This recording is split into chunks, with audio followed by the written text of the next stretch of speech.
बहुत समय पहले की ये बात है। एक प्रसिद्ध ऋषि अपने गुरुकुल में शिष्यों को शिक्षा देते थे। उस ऋषि के गुरुकुल में बड़े बड़े राजा महाराजाओं के पुत्रों से लेकर साधारण परिवार के बच्चे भी शिक्षा लेने के लिए आते थे। कई सारे वर्षों से शिक्षा प्राप्त कर रहे शिष्यों की शिक्षा आज पूर्ण हो रही थी और इसलिए सभी उत्साह के साथ अपने अपने घर लौटने की तैयारी कर रहे थे। तभी ऋषि ने सभी को मैदान में एकत्रित होने का आदेश दिया। ऋषि का आदेश सुनते ही सभी शिष्यों मैदान में एकत्रित हो जाते हैं।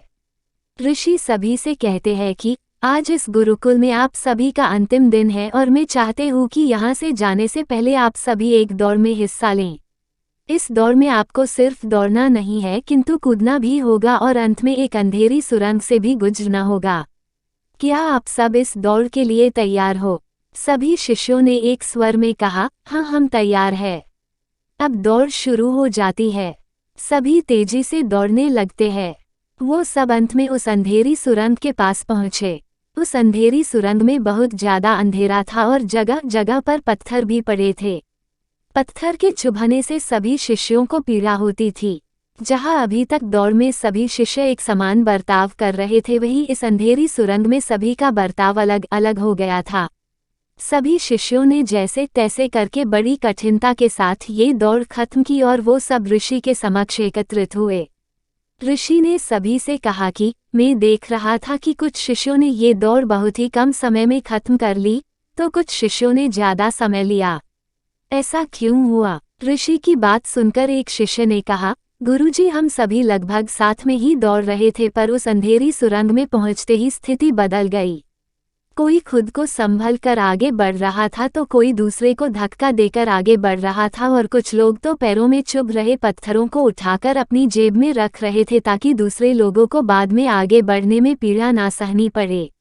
इसलिए सबका दौड़ पूरी करने का समय अलग अलग था।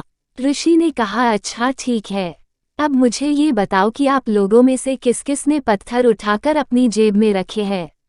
वो लोग आगे आओ। ऋषि का आदेश सुनते ही कुछ शिष्य जिसने पत्थर उठाकर अपनी जेब में रखे थे वो आगे आए। अब ऋषि ने उन सभी से कहा कि आप सभी अपनी अपनी जेब में से पत्थर निकालकर देखो। वो सभी अब पत्थर निकालकर देखने लगे, पर ये क्या, जिन्हें वो सब पत्थर समझ रहे थे वो तो कीमती हीरे थे। सभी शिष्य आश्चर्य में पड़ जाते हैं और ऋषि की तरफ देखने लगते हैं।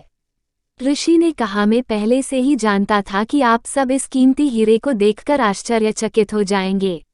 बात ये थी कि मैंने ही ये कीमती हीरे वो अंधेरी सुरंग में डाले थे। ये मेरी तरफ से दूसरों के बारे में सोचने वाले और परोपकार की भावना रखने वाले शिष्यों को इनाम है।